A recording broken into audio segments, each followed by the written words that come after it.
Hello and welcome to this keyboard conversations I'm having today with Fred Karpoff, Professor of Piano at Syracuse University and the founder of Entrada Piano. So go online and have a look at the wonderful resources Fred has. Um, he is also the holder of the Francis Clark Keyboard Pedagogy Award and has done wonderful things in the field of piano teaching. It's my pleasure to have Fred with me here today. So welcome, Fred. Just so you know what we're going to be doing in this discussion, we're going to be talking about three teachers that we happen both to have in common. We're also going to be talking about technique, old and new, old approaches, new approaches. We're going to be talking about our respective online platforms, including an event that Fred is doing for the Online Academy on June the 3rd called Unlock Your Potential with Czerny. And Fred will explain that a little bit as we go along. So welcome, Fred, and it's lovely to have you here today. Delighted to be here, Graham, and it's been so fun to revisit our common connections. So I look forward to the conversation. Yeah, I hadn't realized until we spoke the last time, well, actually the first time we spoke, that we've got three teachers that we have in common. Schein, who I was with for a year, Julian Martin, who I think is one of the great unsung piano teachers, I mean really quite an amazing teacher, and Leon Fleisher, who I was not a student of Leon Fleischer's as such, but I was in his weekly master classes at Peabody for a whole year, and I think I learned an indescribable amount from those classes from him. So yes, I mean maybe we could start off just chatting a little bit about. Well, shall we start with Anne? Sure. I mean, Anne and Leon are sort of equal influences in my life. I feel like I draw upon their inspiration every single day, every time I sit at the piano. So yeah, what would you like to explore? Well, tell me a little bit about your experience with that. I've got some lovely stories of lessons with Anne that I can share after you've spoken a little bit, and similarly with Leon and with Julian. I mean, there's just very, very clear, strong memories and just so many light bulb moments in my time with studying with them. I'd just like to hear any kind of story that you've got, any kind of memory that you've got, any kind of influence that you can put into words, really. Oh, there's so many because I actually studied with her for it was actually over a 5-year period. There was 1 year of a hiatus when I had my vocational injury, which we can explore if we'd like. But it was over that period of the master's degree and then a good portion of the doctoral degree. And she was so inspiring. I mean, not only can she play the piano, unlike very few people. I was actually at a concert of hers when she played as the headline artist at MTNA a few years ago and I was sitting with Seymour Bernstein, and he turned to me afterwards, and actually he said even at halftime, I think he said, "This is one of the best concerts I've ever heard in my life." At that time he was 88, and I got him backstage. And this is kind of a story about both of them because I snuck him around and the doors were stuck, and we got this picture that he and I both really cherish. I need to share it with her. And he when he got a chance to embrace her, he said, "That was one of the greatest recitals I've ever heard in my life." And she said, "Oh no!" And he turns to me deadpan like this. He turns to the side. He goes, "It was not one of the greatest recitals of all time." Oh, what In other words, he was just being funny. In other words, like that's how she is. She's so humble, and yet she can play the piano like nobody's business. oh yeah. She was a child prodigy. She had quite an extraordinary childhood, and when she got to study with Mieczysław Munch. Munz she has great stories about him. You could probably look for them online. She tells it better, but yes, you wanted a story. One of them you may know of that Munz was married to Nella Rubinstein. In other words, the woman who became Nella Rubinstein. And it was the love of his life. And so she left Munz.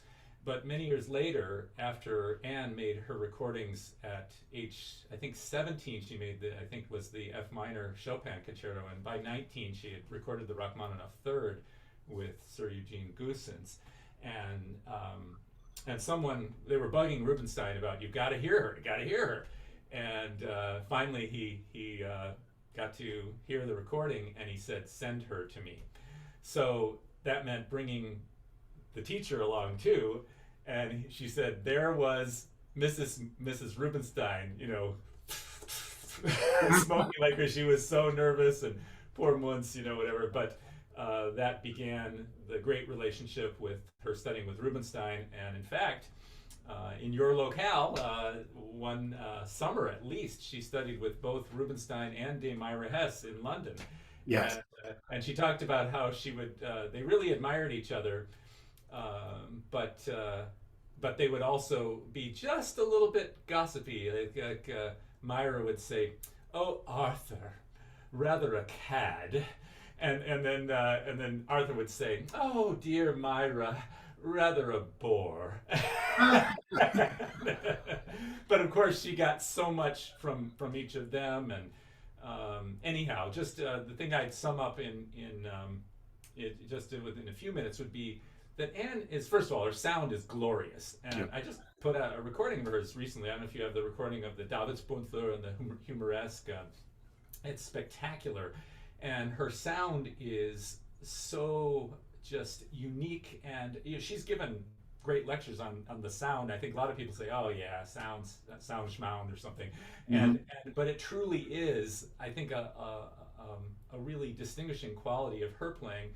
And I think when you hear, sometimes you hear what are identifying characteristics of students of a particular teacher. You know, sometimes, you know, with Fleisher, it's the incisive, rhythmic experience, and I mean that's one of them. But that's something that's immediately recognizable. With Anne, it's the sound, and then it's the imagination. What I really was amazed by her ability to draw out each individual, to really pull out one's life experience and have it be a part of one's imagination and how you express yourself at the instrument. So you really do play like you are. And as I said, Mr. Fleischer, he later on, I'll tell you how he insisted, "I wish you would call me Leon," he said. Oh, really? that happened in 2015 when I played the Brahms D minor concerto with him conducting at our university. And but with Mr. Fleischer, I actually heard certain lessons with different students that actually sounded fairly similar. And it was like he said, and you and I have spoken before too, about some teachers will also kind of give you everything they have on this particular piece, and that's what he talked about, how Schnabel taught him. With Anne, it was very different. People could play the same piece, and it could sound very different. I mean, of course it's going to sound different. Anybody's going to sound different, but I mean remarkably different, and still convincing. And so that's where I think her gifts really lie in. I mean, she has many, but that's one that I take to heart especially. It's interesting to hear you talk about how all of these facets of Anne. I mean, I can remember a recital she gave at Peabody where she ended with the B minor Chopin sonata, and we were all on our feet clapping, and literally before she'd finished. She was still playing. It was just, she was whipping up such a frenzy in the coda that it was just so exciting and exhilarating, and we all stood up and cheered, and I suddenly realized, hang on, she hasn't actually finished yet. She's still playing. That's amazing. That's something that I haven't thought of for many years. And of course, I had just come to work with her in my first master's year, and in that first 3 or 4 weeks, she played the Brahms quintet with the American quartet. And when she hit at the bottom of the first page, that big boom,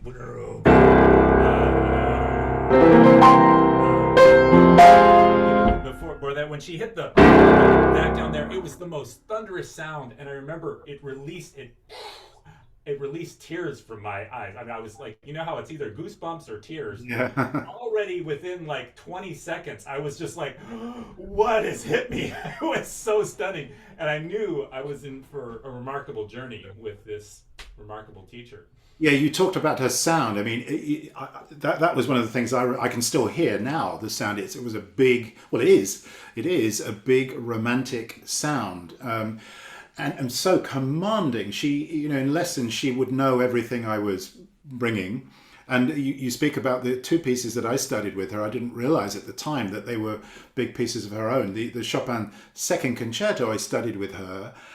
And her demonstrations were just unbelievable, because it's as though she'd been practicing it that day, and which she probably hadn't. Humoresque Schumann. I went up to Scarsdale many years later for a lesson on the Humoresque with her, and she gave me a stunning lesson on that piece. And again, the demonstrations were just wonderful. And just one other little story about Anne.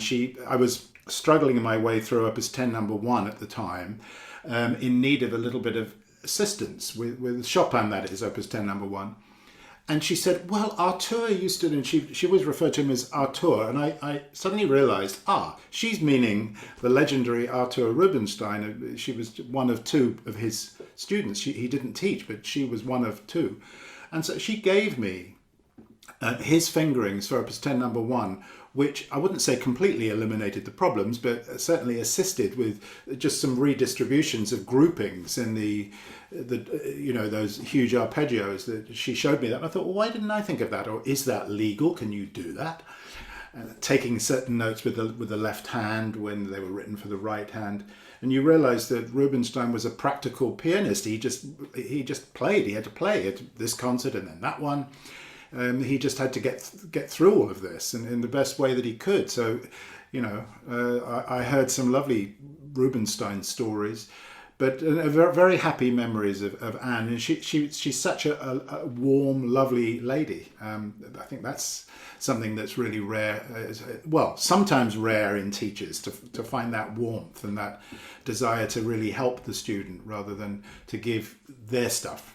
Yeah, Indeed, you made me think of, I actually remember playing Opus 10 number 1 once for her, and she also offered some of the retakes. But also at one point she said, look at your hands, because my hands are comfortably large. They're not gigantic. I have a friend who's got Rachmaninoff's 12ths, but mine are like a 10th. And she said, look at your hand. And she said, you can't do this. She wanted me to use some of the regular fingerings in some places, but there are places that you can use them. I've seen a number of sessions now online of various people using different retakes in various places. Mm-hmm. And I think we do have different anatomies. So I don't have lots of space between 2 and 3 in my left hand versus my right. You can probably, I don't know if you can see. Oh, yeah. But some people rub the webbing, do all kinds of things, and so I do find every once in a while certain fingerings may feel differently. And I personally feel like when I've heard a colleague say, for example, well, I'm in favor of retaking except in Beethoven. And I think, why? Like at a certain point, I think about at the end of the Archduke Trio, you go, ba-ba-bum, but it's written really crazy, where I was thinking, it actually sounds better if you leave one note out. And and it sounds like you've played them all, whereas if you actually aim to get them all, you may not. So I think she would probably be in favor of that if the music was served more greatly. And actually, you made me think of one other one I know I'm talking about. Is that one thing I've said to my students many times is that Anne continued to play for Rubinstein through into the 1980s when she played her 6 concerts at Alice Tully Hall of the Chopin cycle. She played most of Chopin's works then, and she said he would take the music and he'd put it on his lap and he'd say, "Convince me." And so, but if he weren't convinced, he can't quite see my knees, but his legs would shake.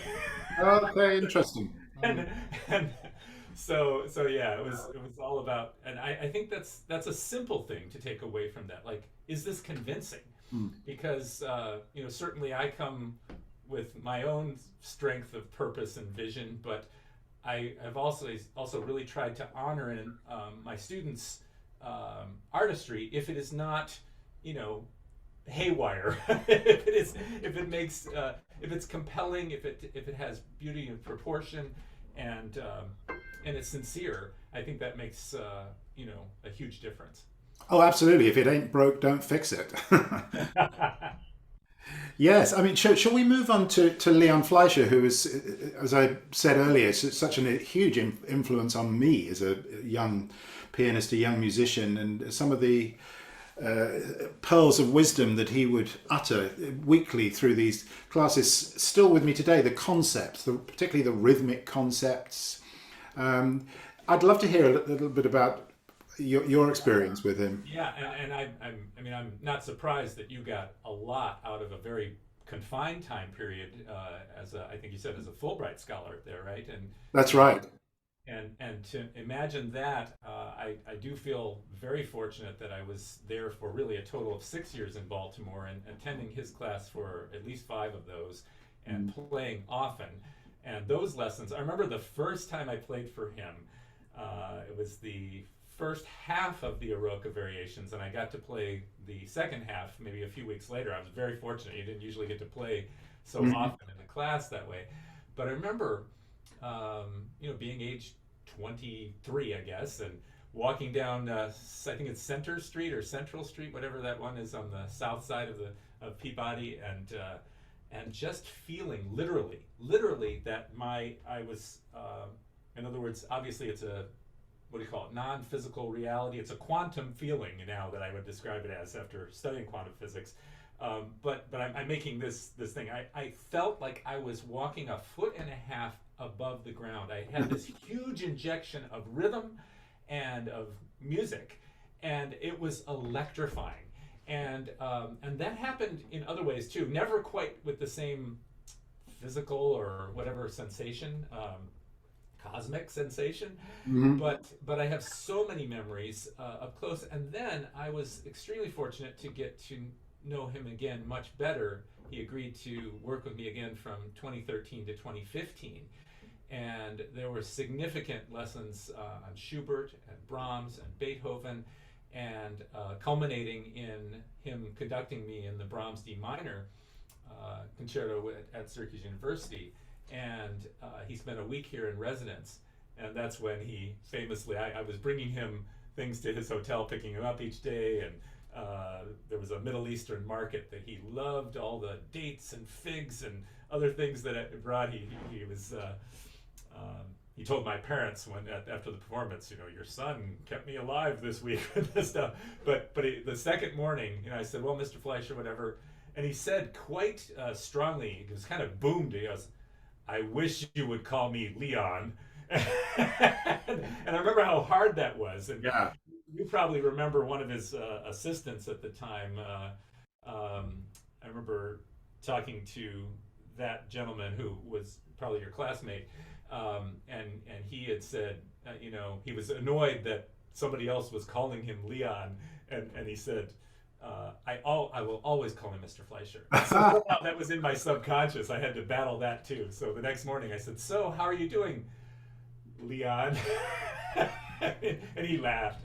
Anyhow, another thing I think was curious is when I was preparing the Brahms D minor before he came to campus, my colleague and I had the conductor's rehearsal as he's preparing the orchestra. And he says, so, 104, I assume? He was talking, I think, the tempo for the last movement. I just laughed. I was like, actually, I'm for me, I feel like it's plenty fast and vibrant. It's probably closer to 96. I think that was what it was. So then when Mr. Fleisher came, he acknowledged, actually we're backstage and actually in my studio. And I said, I imagine you've played this, well over 150 times or something. He said, probably more than that. He said, because there were 88 performances alone with Pierre Monteux, and he thought it was closer to 300. He goes, and I said, whoa. And he said, what? He said, oh, this is but very, very few as a conductor, extremely few as a conductor. And he said, what about for you? I said, this is the first time. He said, really? Well, that was his piece, wasn't it? I mean, he was known for that piece. It was what flung him into stardom, from what Exactly. And I think that was what was curious, is that someone like my conducting colleague assumed that I was going to play the same way or in the same tempi, and that Fleisher would want these. And then that makes it even funnier, because when you get to the after I'm sorry, I just remember the first tempo. It goes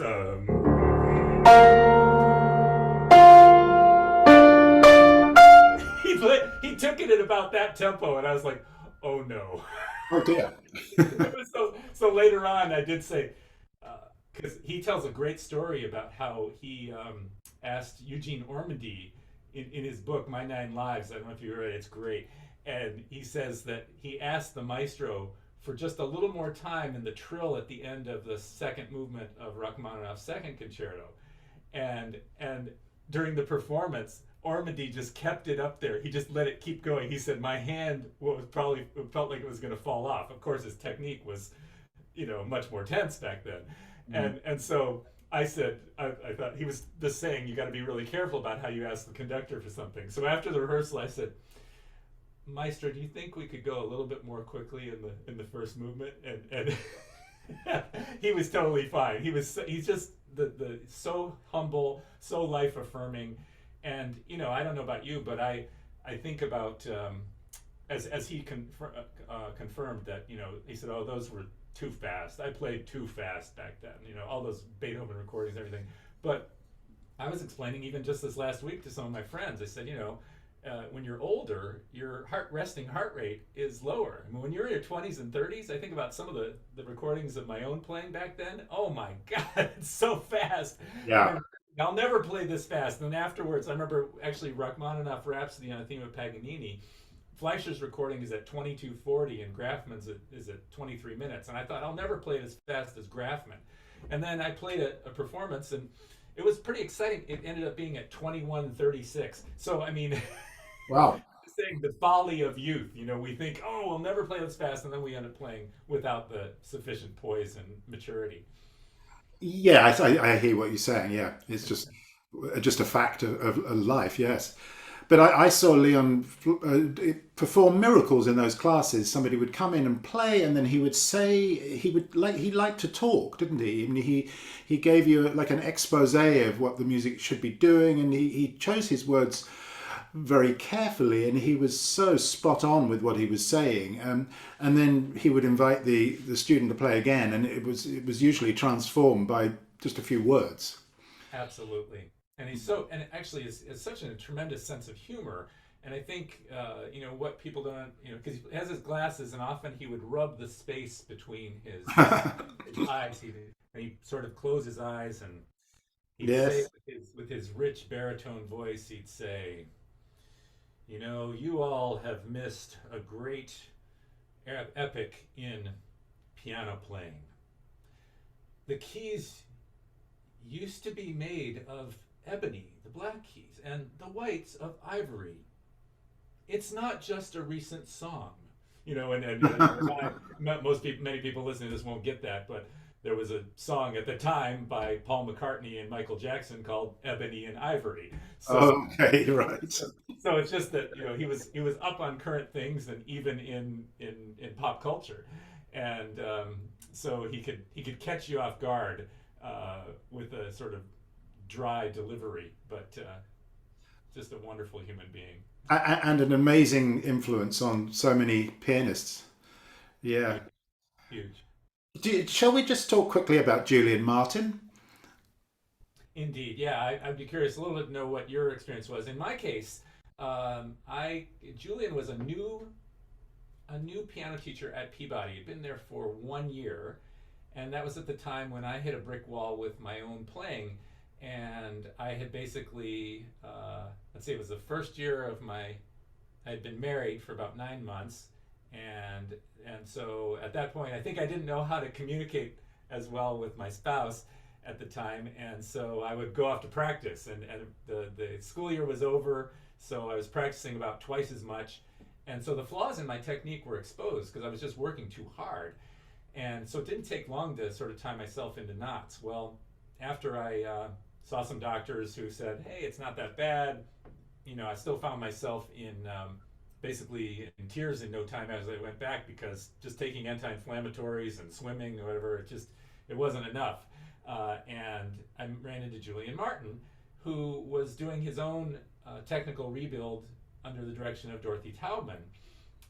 But he had stopped in the middle of it because he'd had sort of something happened that caused him to interrupt his study. So I caught sort of early work in that. He worked with me for about 3 to 4 weeks, about 3 times a week, very patiently on basic moves, basic sort of Taubman-esque rotary movements. Yeah. And I was very impressed at how he and there was good musical advice that was coming in too. But he eventually, I didn't make a decision to switch out of Anne's studio, and I'm sort of on my own for that next year a lot of the time, until about 3 months later, or 2 months later or so, he saw me and he said, you should be farther along, and he decided he would take me to see Veda Kaplinsky, Jochebed Kaplinsky. At that time, Veda was not who she is today. She wasn't famous at that time, but so he took me up to her house outside of Philadelphia, which is a 2-hour one-way drive, and that commenced the beginning of my work with her. And because he said that she knows everything that Ms. Taubman knows, and she's also a terrific musician who is also a performing musician. And so I would work with her for 2 or 3 hours every 2 to 3 weeks. I would go up to Philadelphia for lessons. So I didn't ever work more with Julian, but I'm absolutely indebted to him for everything I got. I got a lot, and it was that really like in-depth deep dive into basic important core movements. What about for you? Well, I didn't. I knew Julian when I was only at Peabody for 1 year. So then I moved up to New York to study with Nina Svetlanova, and it was with Nina for a number of years. But during that time, I came down to Julian for some lessons at Peabody when he was still on the faculty of Peabody. And the lessons were quite wonderful, I would say. There was one time that I was down for a whole week, and he gave me a lesson every day for, I don't know, probably for the week. And they were long lessons, and they would be, he was at the same sort of time as I think you were probably with him. So I explored all the Taubman principles with him there during that time. And I can remember the first couple of days of this, sort of swimming in this new information about rotational movements and in-out movements and all of the wonderful things that Dorothy Taubman was giving to the piano world. I mean, I didn't have any injury, so it was not because I was any physical problems, but I found Julian to be a remarkable teacher, not only of piano playing but of music making. I mean, he's an astonishing musician, can read anything. And I just still have the highest possible regard for him as an influence in my life. I didn't study with him formally, as in at an institution. It was just privately from time to time, over the course of some time. But I think I owe him a huge amount. Indeed. And of course, he also worked with Leon Fleisher, so there was a common ground there, and he had some fun stories of when he was a student of Leon's. Yes, he would regularly talk about Leon with the greatest of respect and reverence, I would say, when he was talking about Leon. But that's so fascinating that we've got those three influences in common. I think that's quite something. Yeah.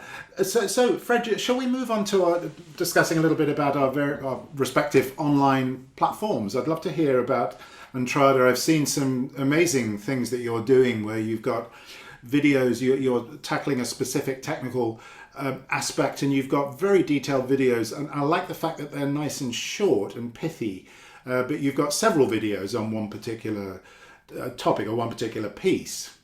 I mean, can you tell us how that came about? Yes, my online video pedagogy sort of emerged from a relationship with someone who's now my best friend. His name is Richard Breyer, and he's a professor at the Newhouse School, which is a premier school at my university, and he's a documentary filmmaker. And he had the idea to capture me in the teaching of lessons, which turned out of the live lessons of 12 individuals at various stages of development. And that became something that was a DVD series called 3D Piano, or the Three-Dimensional Pianist. And so that ended up helping us get some exposure, and teachers were asking for something that could support them in between lessons. And that, of course, DVDs, went out of style in no time. And the bridge to making Entrada as an online platform was really important. So some of the original content is included in Entrada, and then there's been so much more that's been created. The first portion that was much more based on 3D piano is how do we play the piano in 3 dimensions, or in multi-dimensional playing with whole body. And so that's how do we play tremolos, trills, repeated notes, chords, octaves, scales, and also elements on aspects about pedaling. And so that is what's become in Entrada what we call the skills library. And then that's been augmented by over 100 tutorials in what we call the masterclass library. And that's where we do a deep dive on the pieces that we know and love, and a lot of teachers do, at different levels. And that's where it augments or sort of puts under the microscope even further within one piece. As you said, the short videos are especially in the skills library. And then there's also, something called Insights, where we have short videos, including a series where I'm working with a young student who is less than 6 years old at that time, we use that as teaching little hands, or just little sort of bite-sized pieces. But that's sort of I would say the bonbons of the experience, because the masterclass and skills library form the foundation of how to teach and acquire a whole body technique so that you're really playing with a more liberated way of approaching the instrument, so that you can truly express yourself authentically. Oh, I think it's wonderful. I've seen a number of I haven't seen the whole library, but I've seen a number of them, and I'm just very impressed with how it's the new school of technique, isn't it? So you've got various things that would be not familiar probably to those who've been brought up in mainstream pedagogy. This embraces the new school. So we'll put a link down in the description box to the site, because you've also got some things for us on the online academy, which is a great thing. And I'd love to know a little bit about your presentation on June the 3rd, which Fred is doing for the online academy. It's called Unlock Your Potential with ... Schein. Without giving the game away, can you tell us a little bit about what you're going to be doing?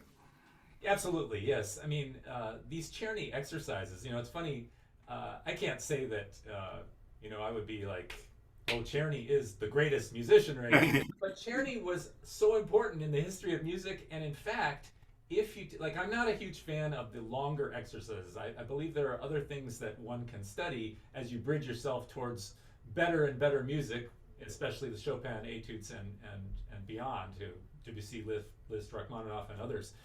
But these pieces are only 8 measures, and each one gives you an opportunity to solve a unique problem, at least one, and sometimes more than one.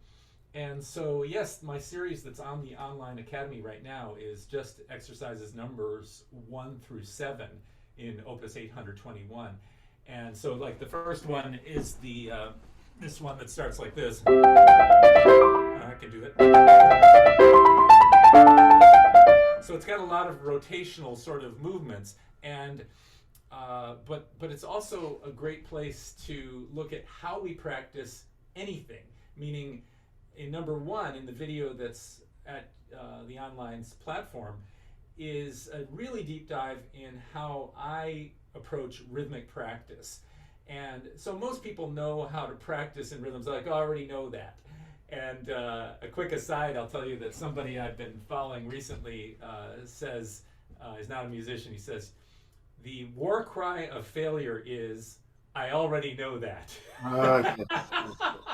And I think it's so true, because we often get preconceptions. Oh, yeah. Like, all of a sudden I'm back to when I was 17, and my well-meaning young teacher, who was a grad student at the Cincinnati Conservatory of Music, he taught me how to play rhythms. He said, oh, okay, so the first time you go long, short, long, short, long, and so he's going, and the next time you'll go short, long, short, long, short, long. And there was nothing about how you're going to approach it technically, how you're going to listen, how you're going to pause and evaluate.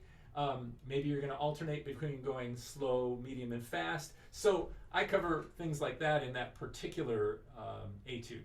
Other ones, sometimes there's sort of nascent double thirds, something like this. It's not the Chopin double thirds, but it is, as I said, nascent right now that came out, that as we develop habits that are healthful at the elementary and intermediate stages, they can be applied to everything at the advanced and virtuoso levels too. I mentioned Seymour Bernstein before, and he talked about the videos that he made recently, and he thought that the platform he was on was focusing on advanced, and he said, I'm going to play intermediate repertoire from which all advanced players can benefit. And I have found that to be the case so much of the time, because these pieces are such a great bridge, because they're accessible to most people who have studied the piano for at least a short amount of time, but they apply to being able to solve problems at really the highest levels. Yes, and I've often found that advanced players struggle with an intermediate piece because it's not difficult enough. They don't give it the respect that it warrants, and maybe they haven't even learned some of the skills that you need at the intermediate level because they've just jumped straight into the big stuff. Absolutely. In fact, that's something I want to underline because especially I've noticed many of my students that have come through the university. I should say the students that I've had at the university who've come from the Pacific Rim, particularly in recent years from China, many of them have struggled with just because they all want to play La Campanella or something on that level, and the disproportionate amount of time that's put into that. Yes. I don't know how you feel about this, but I often feel like even with the Chopin etudes, I'd much rather let a student come in and show me the first 8 or 16 measures at most to make sure that their approach is spot on. If you're going to play all of Winter Wind and you're playing with all kinds of tension and held tension or just inadvertent other problems, you're wasting so much time.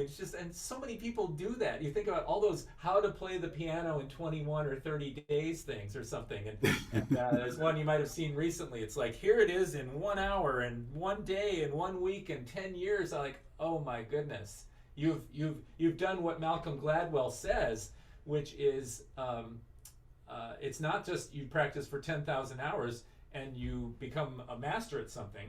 He says, well, it's how you play too. He says, if I'm a duffer at golf and I go and practice for 10 hours, basically I'll be a confirmed duffer at that. Yeah. And that is so important. And I think people don't really realize that. And so people who come out and say things like, you're going to play it in 30 days, 60 days or whatever, I view art and music and studying the piano as a process. I mean, look at you and I as just two cases. The journey that we've been on, we know it's a lifetime process. Yes. You're never finished. When you're finished, you're through. But I also think that some of the Chopin etudes are lifetime etudes that you. Absolutely. The Winter Wind, Opus 10 number 1, various others that you're always working on them. You never can say, right, that's it, put the cap in the bottle, the genie is in the bottle, and every time I want to play that piece I just open the cork and there it is. We're always chipping away at it. But one thing I often do with students is exactly what you just said about just having them play the first paragraph of a bunch of them. And just making sure that they've got the right movements, the right approach, the right idea before they learn a little bit more and gradually you get through an etude, making sure that it's on the right track from the beginning. So yes, I'm fully in agreement with you on that. Yeah, indeed. But Fred, if during the third has already passed, say somebody's watching this next year, you will be able to find the recording of your presentation, unlock your presentation with ... Czerny on the online academy, and again there will be a link below in the description. So yeah, I mean, look, it's been absolutely fantastic to talk to you and to chat about all of this. I'm very excited to have this now on the online academy and on YouTube, and hopefully people will stumble upon it and also get something from it. It's been my pleasure. Oops, sorry, we're getting. That's a good time. I didn't expect that to get through, but yes, indeed, and I'm looking forward to. I'll be in London for this event, even though the event is largely online, and I'm looking forward to meeting you in person. So, Yes, absolutely. Well, thank you so much, Fred. It's been a pleasure talking to you, and I'll look forward to seeing you when you're in London in a couple of weeks or a few weeks. Indeed, it's my pleasure, and thanks so much for the opportunity. And thank you all for watching. We'll see you again soon.